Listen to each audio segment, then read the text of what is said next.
नमस्कार, मैं हूं मृत्युंजय कुमार झा और बुलेटिन की शुरुआत आज की 4 बड़ी खबरों के साथ। पहली बड़ी खबर, रुपया रिकॉर्ड निचले स्तर पर लुढ़का है, जबरदस्त गिरावट आई है। दूसरी बड़ी खबर यह है कि 1 किलो चांदी का भाव रिकॉर्ड 1,79,000 के पार चला गया है। इस पर भी हम डिटेल में बात करेंगे। और तीसरी महत्वपूर्ण खबर यह है कि सुप्रीम कोर्ट ने देश भर के डिजिटल अरेस्ट की जांच सीबीआई को सौंप दी है। क्या है पूरी खबर, इसका कितना बड़ा इंपैक्ट होगा, इस पर भी हम विस्तार से बात करेंगे। और चौथी बड़ी खबर, सरकार ने संसद में हेल्थ सिक्योरिटी से नेशनल सिक्योरिटी सेस बिल 2025 और सेंट्रल एक्साइज एक्ट में संशोधन संबंधी बिल सदन में पेश कर दिया है। इस पर भी पूरी डिटेल जानकारी हम आपको देंगे। तो ये 4 बजे की 4 बड़ी खबरें जिस पर हमारी डिटेल नजर रहेगी।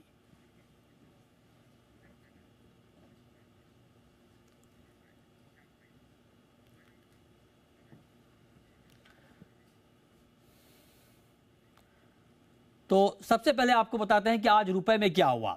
$1 का भाव 79, जो हम आपको डिटेल बता रहे हैं उसका मतलब यह है कि 89 रुपए 76 पैसे के रिकॉर्ड लो को रुपए ने टच कर लिया है। तो रिकॉर्ड गिरावट है डॉलर के मुकाबले रुपए में। मतलब ये लेवल डॉलर के मुकाबले रुपए का अब तक दिखा नहीं था। 89 रुपए 76 पैसे ये $1 का भाव हो गया है। जोरदार गिरावट आई है। और आपको बता दें कि डॉलर के मुकाबले रुपया इससे पहले जो है वो 21 नवंबर को 89 रुपए 49 पैसे का ऑल टाइम लो टच किया था। और उसके बाद एक नया लो आज रुपए ने बनाया है डॉलर के मुकाबले। तो एक बड़ी गिरावट रुपए में देखने को मिल रही है। 7 सत्रों में डॉलर के मुकाबले रुपया करीब करीब 100 पैसे टूटा है। ₹1 की गिरावट आई है महज 7 कारोबारी सत्र में। तो एक बड़ी गिरावट है। और इस साल रुपया अब तक 5% लुढ़क चुका है डॉलर के मुकाबले। तो एक बड़ी गिरावट आई है डॉलर के मुकाबले रुपए में।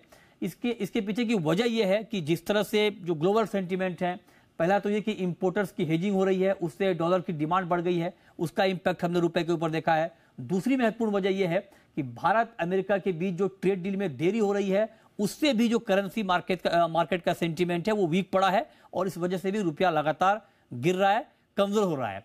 इसके अलावा अगर आप देखें तो विदेशी निवेशकों की लगातार भारतीय बाजारों में बिकवाली जारी है। जो विदेशी निवेशक हैं उनकी सेलिंग जारी है, उससे भी रुपए का सेंटीमेंट कमजोर हुआ है। और डेटा यह बताता है कि जुलाई से नवंबर के बीच विदेशी निवेशकों ने कैश में करीब करीब 1.5 लाख करोड़ की बिकवाली की है, शेयर बेचे हैं। तो उससे रुपए पर एक लगातार दबाव बनने का काम हुआ है, लगातार दबाव बना है।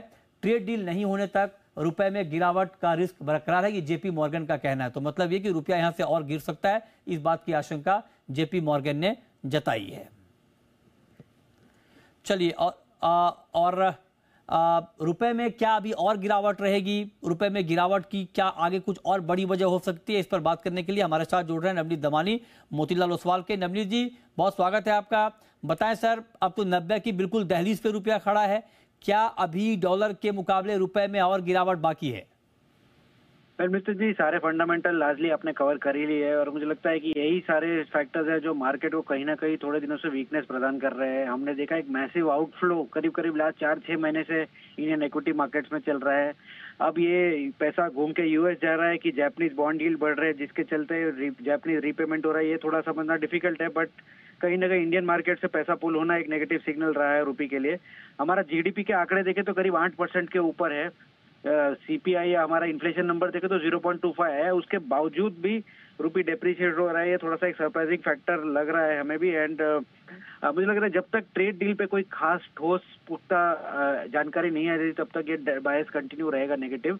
पिछले 2 सप्ताह से हम देख रहे हैं सैटरडे संडे को उम्मीद जाग जाए कि ट्रेड डील के ऊपर कुछ ना कुछ अनाउंसमेंट होगा, बट कुछ खास निकल के नहीं आ रहा। और मंडे ऑनवर्ड फिर से एक डेप्रिशिएशन देखने मिल रहा है। आज भी वही देखने मिल रहा है। और लगभग एज वी स्पीक 90 के आसपास हम ट्रेड कर रहे हैं। ओके, तो आप कह रहे हैं कि रुपए में गिरावट और बढ़ सकती है। बहुत शुक्रिया नवनीत जी आपका हमारे साथ जुड़ने